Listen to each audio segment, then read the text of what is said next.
Hey guys, today we're going to be learning about EMF and terminal voltage and how those two interconnect.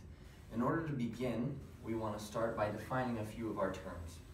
And so, EMF is an induced potential difference when no current is flowing. So if you think of maybe like a 12-volt battery, a 12-volt battery has an EMF of 12 volts and it's just sitting there as a 12-volt EMF.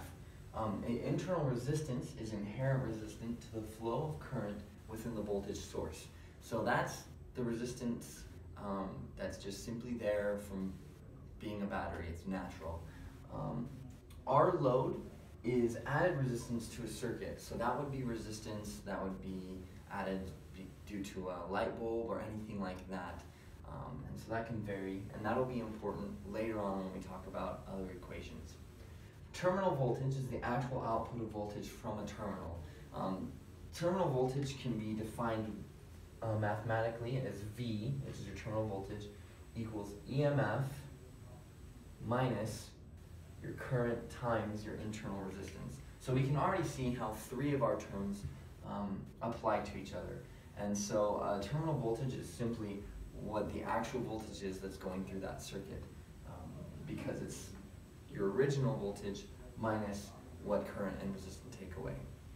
And so in order to explain that, we've taken an example from the textbook that will give us a little bit of an understanding of how we can do it. So right here we have two equations, the one from the other board, and then another equation for that's derived from Ohm's law that helps give us the current in this situation. So I, our current, equals our EMF over our resistance load plus the resistance, or the internal resistance.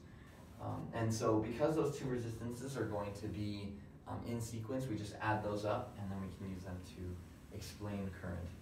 Our question we have is a battery has a 12-volt EMF and internal resistance of 0.2 ohms. What is the terminal voltage when the battery is connected to a 7-ohm load? And so when we write out our variables, we have our EMF is 12 volts, our internal resistance is 0.2 ohms, and then our R load is 7 ohms. And so we can't, with those variables, just plug and chug to find our terminal voltage, but we can use these variables to find our current, and then we can plug it into our original equation.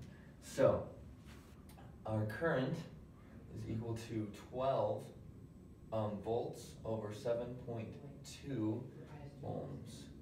Okay, and when we put that into our calculator, we get that current is 1.667 amps.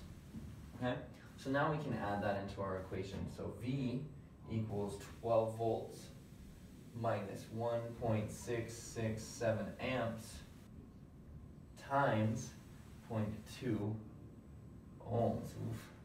And so our voltage eventually is 12 volts minus 0.334 when we add our amps and our ohms, and our terminal voltage ends up being 11.666 volts.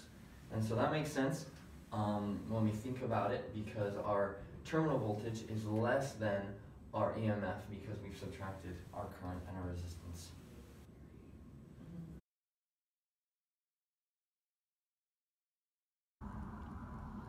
Batteries function off of a molecular reaction between a positively charged cathode and a negatively charged anode. The potential difference between these two is your EMF. And when placed in a circuit, the positive current from the cathode to the anode is your voltage terminal. In order to charge a battery, you would have to reverse that current back into the cathode. We'll explain more of that later. Here we have two vehicles, each with a 12-volt lead-acid battery, which means that the cathode is on a lead oxide plate and the anode is on a lead plate placed in sulfuric acid. That's a cell, and each of these batteries has 6 cells. Why then does the car battery have a larger electrical output and charge than the motorcycle battery? In order to answer that, we'll have to think back to our original equation. V equals EMF minus IR. The car battery has a larger physical size, which allows it to have a smaller internal resistance, resulting in a greater voltage terminal. The motorcycle has a smaller battery, which means a larger internal resistance, resulting in an overall smaller voltage terminal. And that is why a car has greater electrical output in its battery.